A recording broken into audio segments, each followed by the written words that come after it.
बचा लीजिए। कहते हैं मेरी माँ, क्रोध आने से आपके जन्म जन्म के पुण्य नष्ट हो जाते हैं। क्रोध आने से हमारे सभी पुण्य नष्ट हो जाते हैं। स्पष्ट कहा है संतों ने, कामी, सुन लेना कान खोल के, कामी, क्रोधी, लालची, इन सो भक्ति न होए। 3 लोगों से भक्ति नहीं हो सकती। कौन कौन से? कामी, कामी आदमी भक्ति नहीं कर सकता। वो कितना भी कहे कि मैं भजन करता हूं, पर तू कामी भक्ति नहीं कर सकता। कामी, क्रोधी, लालची। कामी, क्रोधी और लालची, जिसको ज्यादा गुस्सा आता है ये भी भगवान के मतलब का आदमी नहीं है। ज्यादा कामी है ये भी ईश्वर के मतलब का आदमी नहीं है। कामी, क्रोधी, लालची, लोभी आदमी, जरूरत से ज्यादा लोभ करता है, ये भी भगवान के मतलब का नहीं है। कामी, क्रोधी, लालची, इनसों भक्ति न होए। भक्ति करे कोई सूरमा, जाति वर्ण कुल खोए। ये बड़े बड़े संतों के वचन हैं। जिसको बहुत काम सताता है, बहुत गुस्सा आता है, हमें भी गुस्सा बहुत आता है, मतलब अभी हम भी भगवान के मतलब के नहीं हैं। हम तो यही कहते हैं ना, आज हमें अपने मतलब का बना लो, जैसे बनाना है आप बनाओगे। हम तो हैं ही नहीं आपके मतलब के, पर हम नहीं हैं, पर आप चाहो तो बना सकते हो। एक बात बताएं मैया जी, एक बहुत सुंदर मूर्तिकार था, बहुत अच्छी मूर्तियां बनाया करता था। एक दिन वो रास्ते से जा रहा था तो उसे जंगल में एक बहुत बड़ा पत्थर मिल गया। उसने देखा कि पत्थर बड़ा सुंदर है, इस पत्थर को तराशना चाहिए। तो उसने बैठ करके पेड़ की छांव में पत्थर को घसीट कर लाया और पत्थर के बढ़िया मूर्ति बनानी शुरू की। भगवान श्री कृष्ण का स्वरूप अंकित कर दिया। वाह कितनी सुंदर! ठाकुर जी का हाथ बना दिया, आंखें बड़ी सुंदर बना दी, गाल सुंदर बना दिया, अधर सुंदर बना दिए, बढ़िया सुंदर बाल बना दिए और सुंदर सा हृदय बना दिया, कमर बना दी, जंघा बना दी, चरण बना दी, उंगलियां बना दी। वाह वाह वाह वाह कितना सुंदर! अभी पत्थर था, लोग उसके ऊपर पांव रख के जूता बांध लेते थे, जूते का बंध। लेकिन अब उस पत्थर से उसने क्या बना दिया? मूर्ति बना दी, भगवान को प्रकट कर दिया। अब मेरा एक सवाल आपसे है, ये बताओ कि क्या भगवान श्री कृष्ण को कहीं बाहर से लाकर उसने डाला उस पत्थर में? क्या डाला? क्या नहीं, बाहर से नहीं डाला ना। ऑलरेडी भगवान श्री कृष्ण उस पत्थर में थे कि नहीं थे?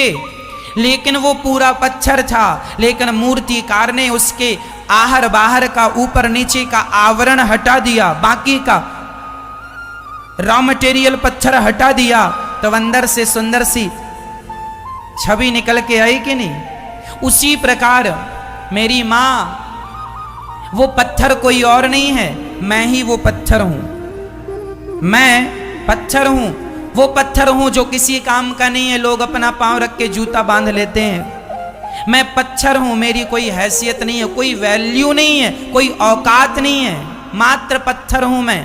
लेकिन मेरा भगवान वो मूर्तिकार है, मेरा कृष्ण वो मूर्तिकार है। वो भगवान चाहे तो मेरे बाहर की जितनी बुराइयां हैं, भीतर की जितनी बुराइयां हैं, काम, क्रोध, लोभ, मोह, अहंकार, निंदा, चुगली, कपट, मत्सरता, ईर्ष्या, इतनी जो बुराइयां मेरे अंदर लाखों लाख बुराइयां भरी हैं, वो भगवान परमात्मा यदि अपने हथौड़ी और छेनी से मेरी बुराइयां हटा दें तो मैं बढ़िया हो जाऊंगा, उसी क्षण बढ़िया हो जाऊंगा। लेकिन वो हटाएं तो वही हटा सकते हैं, पत्थर स्वयं अपने आप को मूर्ति के रूप में प्रकट नहीं कर सकता। जब तक कोई मूर्तिकार ना छेनी हथौड़ी लगाए, तब तक, जब तक भगवान की कृपा की छेनी और हथौड़ी ना लगेगी, तब तक हम भगवान के मतलब के नहीं होंगे। हम अभी भी ईश्वर के मतलब के नहीं हैं, क्योंकि हम में बहुत सारी बुराइयां हैं।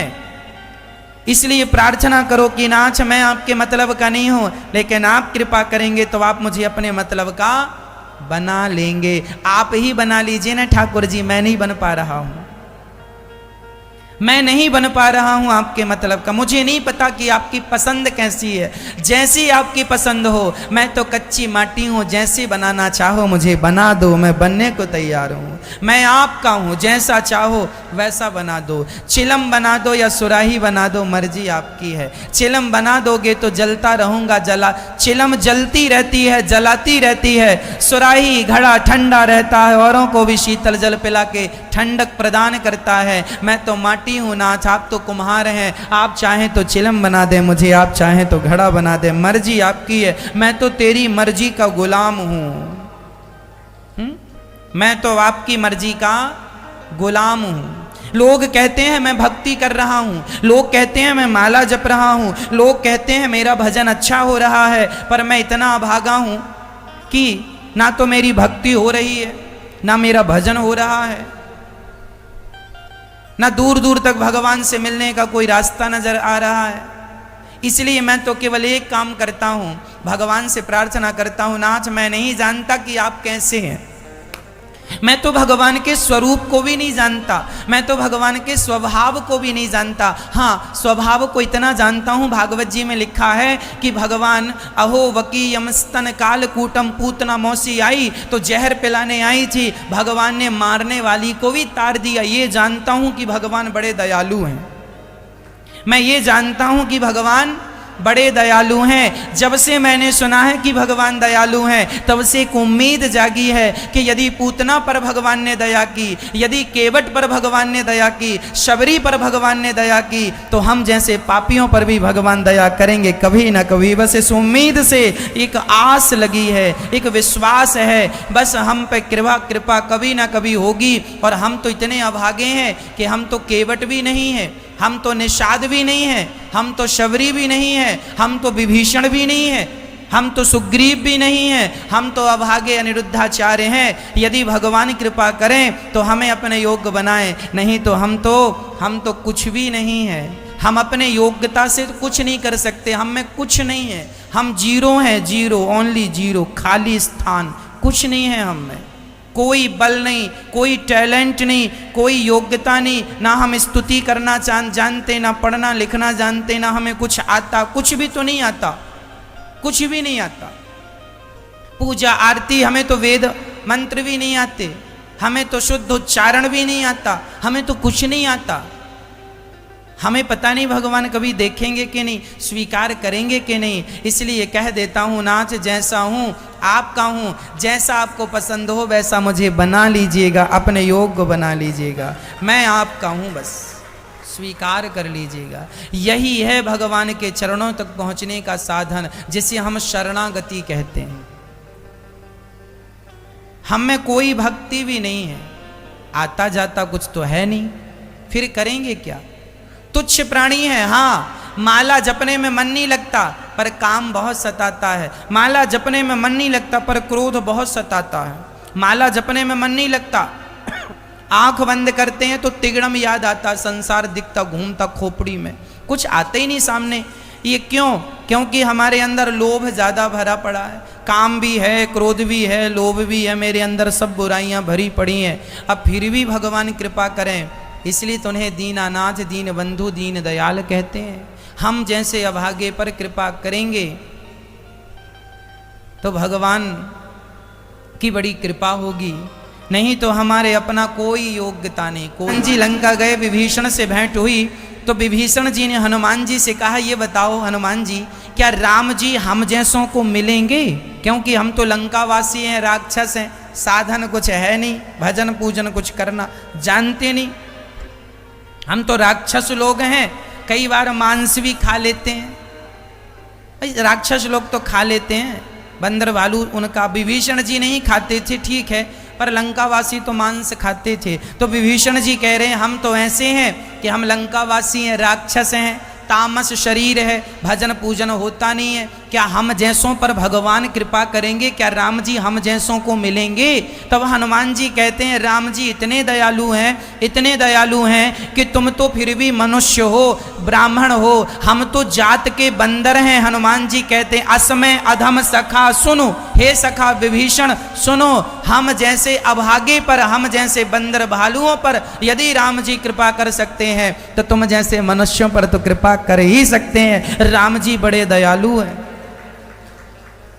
बस भगवान तब मिलते हैं जब व्यक्ति बिल्कुल सरल हो जाए, सहज हो जाए। दीन दीन दयाल बिरद संभारी, हरहु नाथ मम संकट भारी। मेरे जीवन में यही सबसे बड़ा संकट है कि मुझे काम सताता है, क्रोध सताता है और तीसरा है लोभ भी सताता है। अच्छा, आप लोगों को लोभ सताता है कि नहीं? आपको लोभ है या नहीं? मैया हाँ या ना? आप लोग लोभी हैं कि नहीं? हम भाई बहुत लोभी हैं, बहुत लोभी हैं हम। देखो ना, हम रोज आपसे मांगते रहते हैं, रोज आपसे मांगते हैं, कितना लोभी हूं मैं।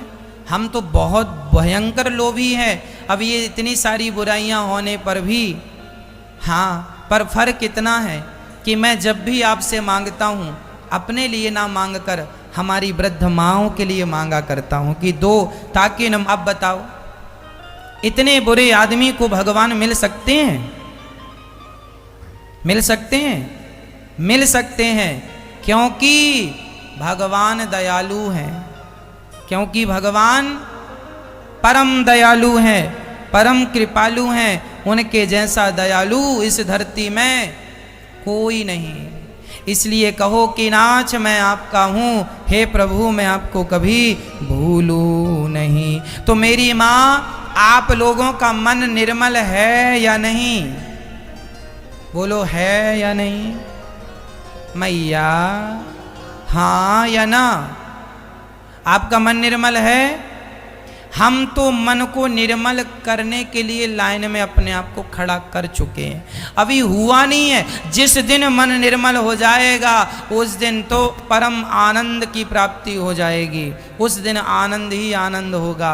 जिस आनंद की तलाश है प्राणी को, वह तब मिलता है जब वह भगवान से पूर्ण रूप से जुड़ जाए, उसकी मन की चंचलता समाप्त हो जाए। एक बार क्या हुआ, एक राजा के दरवाजे पर एक आदमी आया और कहने लगा, राजा मैं बहुत बड़ा चित्रकार हूँ, पेंटर हूँ, पेंटिंग अच्छी करता हूँ, हमें एक मौका दिया जाए। आपके राज्य में ऐसा कोई चित्रकार नहीं होगा, कलाकार नहीं होगा जो इतनी अच्छी पेंटिंग बनाता हो, मैं सबसे अच्छी पेंटिंग बनाऊंगा आपके लिए। राजा बोले बनाओ।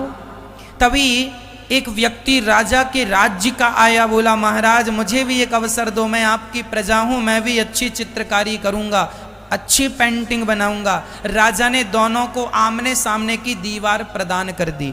जैसे कि ये दीवार है, इस दीवार पे तुम पेंटिंग बनाओ। जो विदेश से लोग आए थे राजा ने उन्हें अवसर दिया, और जो राजा की अपनी प्रजा का व्यक्ति था उसे सामने वाली दीवार दे दी। बिल्कुल आमने सामने तुम दोनों अपनी चित्रकारी करो। दोनों के बीच में एक पर्दा डाल दिया गया, अपनी अपनी करो। अब जो विदेशी चित्रकार थे, कलाकार थे, उन्होंने जब पेंटिंग बनाई तो राजा ने उन्हें पेंटिंग बनाने के लिए कलर दिए। कलर से ही तो पेंटिंग बनेगी। पर ये जो राजा के राज्य का व्यक्ति था, इसने कोई कलर की डिमांड नहीं की, कोई कलर लिया ही नहीं। अब राजा को बड़ा आश्चर्य हुआ कि ये तो कलर लेके पेंटिंग कर रहे हैं, ये बिना कलर के कैसी पेंटिंग करेगा। राजा ने पूछा भी, क्यों जी तुम्हें कलर नहीं चाहिए? ना साहब हमें कलर की जरूरत नहीं है। अच्छा ठीक है। बहुत दिन बीत गए, दोनों की पेंटिंग तैयार हुई। राजा ने कहा पहले कौन दिखाएगा? तो विदेशी आदमी था, उसने कहा पहले मेरी देखो। जो विदेशी कलाकार थे उन्होंने जब पर्दा हटाया तो सच्ची इतनी सुंदर पेंटिंग बनाई, इतनी सुंदर नदियां बनाई कि मानो सच्ची बह रही हैं। इतने सुंदर झरने बनाए, इतनी सुंदर सड़कें बनाई मानो बिल्कुल सड़क ही लग रही है। इतने सुंदर स्त्री पुरुष बच्चे खेत खलिहान, इतना सुंदर पेंटिंग की उन्होंने, अकल्पनीय अद्भुत कोई शब्द नहीं उस पेंटिंग के लिए, अद्भुत। अब राजा ने कहा चलो भैया तुम अपनी भी दिखाओ, इनकी जो बड़ी सुंदर है, हमें तो नहीं लगता कि इससे सुंदर कुछ होगा, तुमने इनसे सुंदर तो ही नहीं ही बनाया होगा। उस व्यक्ति ने अपना पर्दा हटाया और जब उसका पर्दा हटा तो उसने तो कलर भी नहीं लिए थे, कोई सामग्री भी पेंटिंग की नहीं ली, पर जब पर्दा हटाया तो इतनी सुंदर पेंटिंग, हूबहू वही पेंटिंग बनाई जैसी इन्होंने बनाई, बिल्कुल वही। राजा दंग रह गए कि तुमने इनकी नकल कैसे की, इतनी सुंदर पेंटिंग, और तुम्हारी पेंटिंग तो इनसे भी 20 है, अर्थात और अच्छी। अभी हमें लग रहा था इससे अच्छा कुछ नहीं है, पर तुम्हारी देखने के बाद लग रहा है कि इनकी तो फीकी पड़ गई तुम्हारी पेंटिंग के सामने। पर तुमने बिना कलर के ये पेंटिंग कैसे बनाई? उस व्यक्ति ने कहा महाराज मैंने पेंटिंग बनाई ही नहीं। अरे तो ये दिख तो रही है। महाराज ये पेंटिंग नहीं है, फिर क्या है? बोले मैंने तो सिर्फ अपनी दीवार को घिस घिस के उसे दर्पण बना दिया, और जब दर्पण बनाया तो सामने वाले की पेंटिंग अपने आप मेरे दर्पण में उतर आई, अपने आप आ गई। मैंने सिर्फ अपने दीवार को क्या बनाया? दर्पण बनाया, और जब दर्पण बनाया तो सामने वाले की चित्रकारी अपने आप मेरे में आई, और जब वही चित्रकारी दर्पण के माध्यम से देखी गई तो वह और भी अच्छी लगी। आप जितने अच्छे लगते हो ना, उससे ज्यादा अच्छे फोटो पे लगते हो, क्योंकि वो कैमरे की अपनी क्वालिटी है। उसी तरह सामने जो पेंटिंग है उसे दर्पण के द्वारा देखा जाए तो वह और भी सुंदर लगेगी। राजा समझ नहीं पाए तुम मैसेज क्या देना चाहते हो, संदेश क्या देना चाहते हो। तब उस व्यक्ति ने कहा महाराज हर व्यक्ति यदि अपने मन को दर्पण बना ले तो जिस दिन मन दर्पण बन जाएगा उस दिन भगवान का चित्र अपने आप इस दर्पण में उतर आएगा, अपने आप उतर आएगा। ईश्वर कहाँ है ये प्रश्न खड़ा नहीं होगा। तुम्हारा मन दर्पण, एक गीत भी हम लोग गाते हैं, तोरा मन दर्पण कहलाए, है ना? तोरा मन दर्पण कहलाए।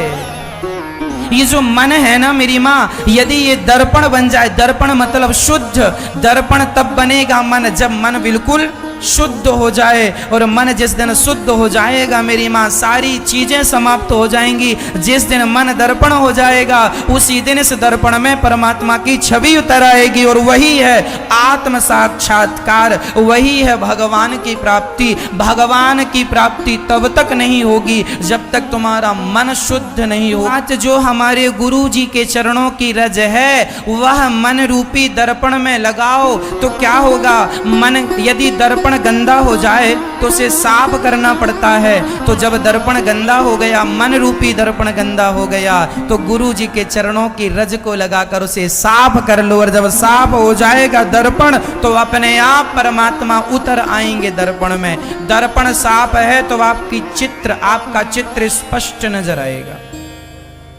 यदि आपका चित्र स्पष्ट नजर नहीं आ रहा है मतलब दर्पण में धूल जम चुकी है, गंदा हो चुका है, उसे साफ कर। आप लोगों का भी जो मन है ना मैया, ये भी दर्पण है, लेकिन इसमें बहुत सारी गंदगी जमी है, कचरा जमा है, आप लोग साफ करते ही नहीं। 10-10 साल पुरानी आपके अंदर बातें भरी पड़ी, डस्टबिन में आपने डाला ही नहीं, सब भरा पड़ा अंदर।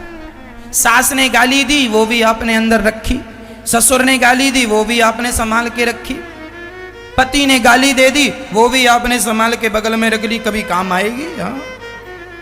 10 साल पहले सास ने कुछ गालियां दी थी, आज तक आपको याद है? याद है कि नहीं मैया जी? याद है? गालियां याद है ना? लेकिन पिछले महीने की फलानी तारीख को हमने कथा में कौन सी अच्छी बात कही थी वो याद नहीं है। कथा याद नहीं है, अच्छी बातें याद नहीं है, पर सास की गालियां बराबर याद है। क्यों याद है? क्योंकि तुम्हारा दर्पण गंदा हो गया, साफ करती नहीं हो, हम क्या करें? तो आज से आप लोग अपने मन रूपी दर्पण को साफ करेंगे घिस घिस के। कौन कौन करेगा? करेंगे ना? मन में गंदगी इकट्ठी नहीं होने देंगे ना। राम नाम का साबुन लेना, राम नाम के साबुन से जो मन का मैल छुड़ाएगा, निर्मल मन के दर्पण में वह प्रभु का दर्शन पाएगा, वही भगवान का दर्शन करेगा। जिसका मन दर्पण बनेगा, दर्पण मन नहीं तो ईश्वर कहीं नहीं। इसलिए भगवान को पाना है तो मन को दर्पण बनाना ही पड़ेगा। इसलिए मन को जितना स्वच्छ रख सको, निष्कपट रख सको, कोई हमारी बहू से हमें कोई नफरत नहीं, कोई शिकायत नहीं, कोई गिला शिकवा नहीं। आप लोगों को बहुत शिकायतें रहती हैं, गिला शिकवा रहता है ना पति से। हमें देखो, पति से कोई गिला शिकवा नहीं है, हमारे पति से हमें कोई शिकायत नहीं है। पति